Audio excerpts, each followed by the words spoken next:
Welcome to my all friends. In this new video lecture, we are talking about that isolation of the cells from the tissue.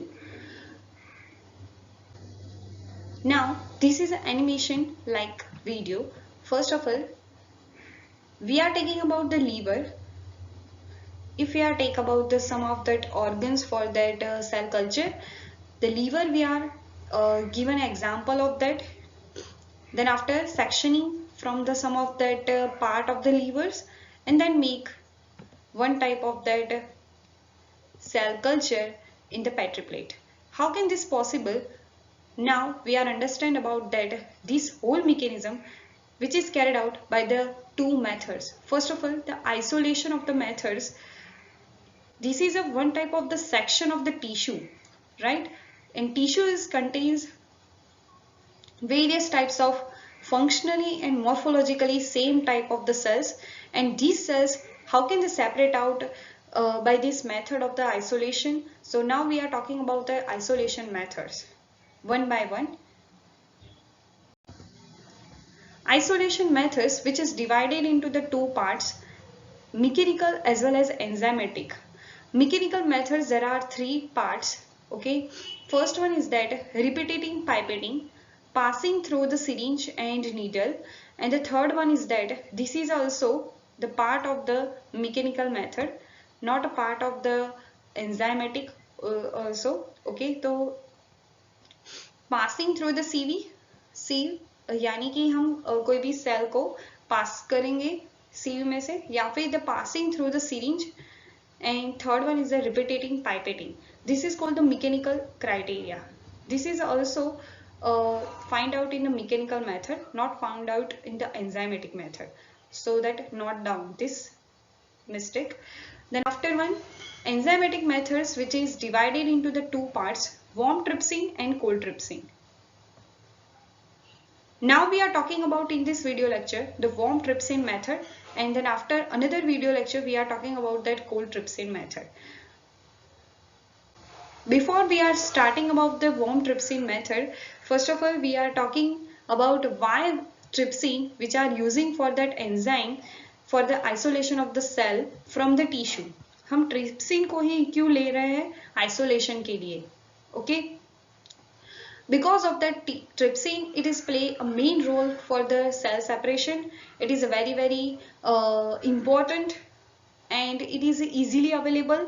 Okay, and no toxic effect on the cell culture, and minimum requirement of the cell culture, because it trypsin in a very less amount, it's giving most of the performance, or giving the very much and super isolation of the cells, so that we are using trypsin as an enzyme for enzymatic method. Procedure of the warm trypsin method: taking first of all the tissue sample and add into that DBSS solution. What is the called that DBSS? The DBSS is nothing, it is called the dissection balanced salt solution. Okay, जब तक आप ready नहीं हो जाते tissue को separate out करने के लिए, हमें क्या करना होगा, जो भी हमने टिश्यू सैंपल लिया है उसे हम कहाँ पर रखेंगे, डायसेक्शन बैलेंस सॉल्ट सॉल्यूशन में रखेंगे.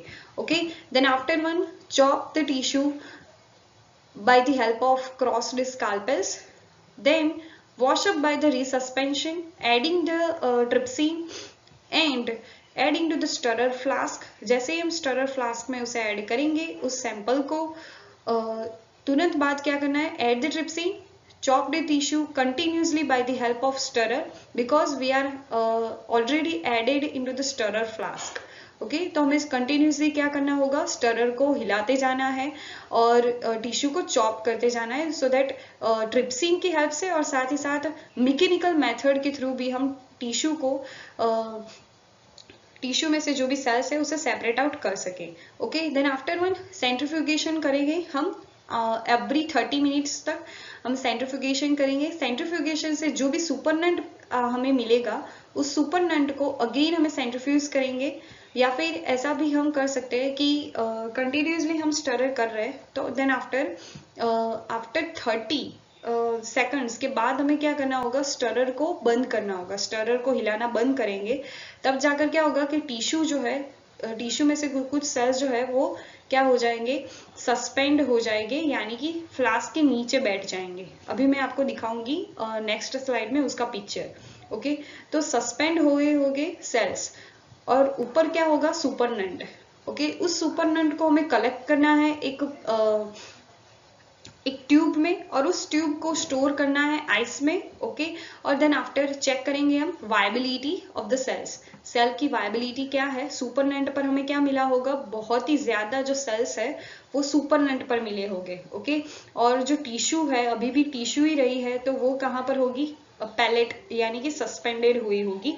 ओके, ये बहुत ही बार करना है ये स्टेप। कौन सा स्टेप हम बहुत बार करेंगे कि कंटिन्यूसली स्टरर करेंगे, देन आफ्टर वन क्या करेंगे, तो सुपरनेंट को लेंगे दूसरी ट्यूब में डालेंगे, फिर से स्टरर हिलाएंगे, फिर से जो सुपरनेंट बनेगा फिर से उसे एक अलग ट्यूब में डालेंगे।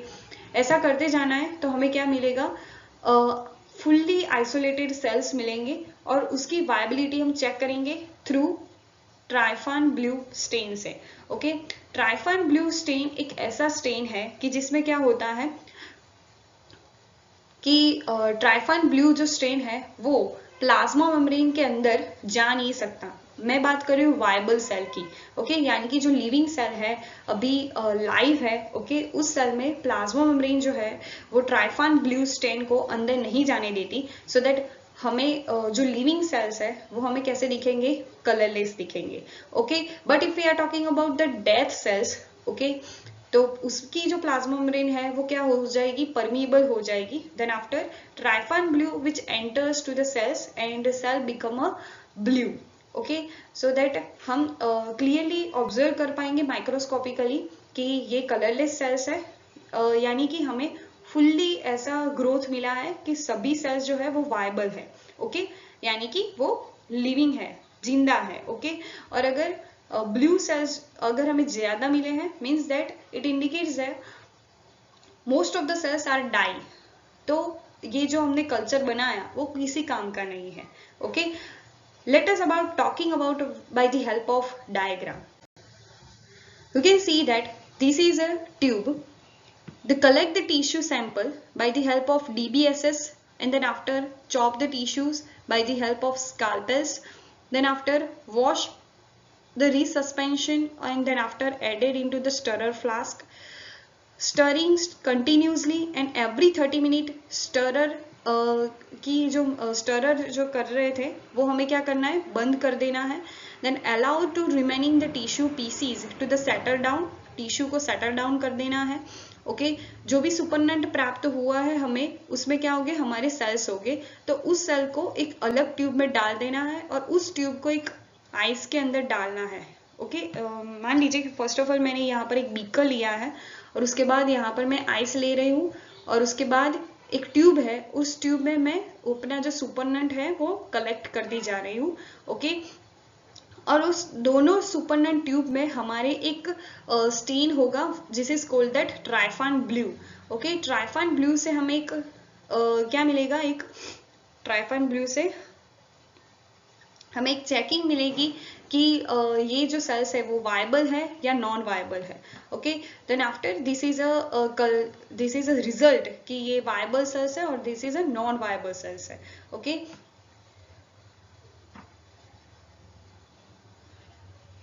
जैसे हम आरबीसी में करते थे हीमेटोसाइटिक मेथड में, जो हम special type of slide use करते थे, वैसी स्लाइड हमें यूज करनी है, या फिर वैसी हमें सस्पेंशन कल्चर हमें जो जिसमें डालेंगे वैसा फ्लास्क यूज करेंगे, सीडिंग फ्लास्क। ओके, या फिर dishes which are using for that cell culture, and then after हमें रिजल्ट मिलेगा कि अगर बहुत ही ज्यादा कलरलेस सेल्स है, मीन्स दैट हमारा जो कल्चर बना है या फिर सेपरेशन हुआ है वो बहुत ही अच्छी तरीके से हुआ है, और बहुत ही कम नॉन वायबल सेल्स है, तो this is a good for our another steps. Okay, तो this is a whole information of that warm trypsin method. आपको कैसे लगी प्लीज मुझे कमेंट सेक्शन में जरूर बताना।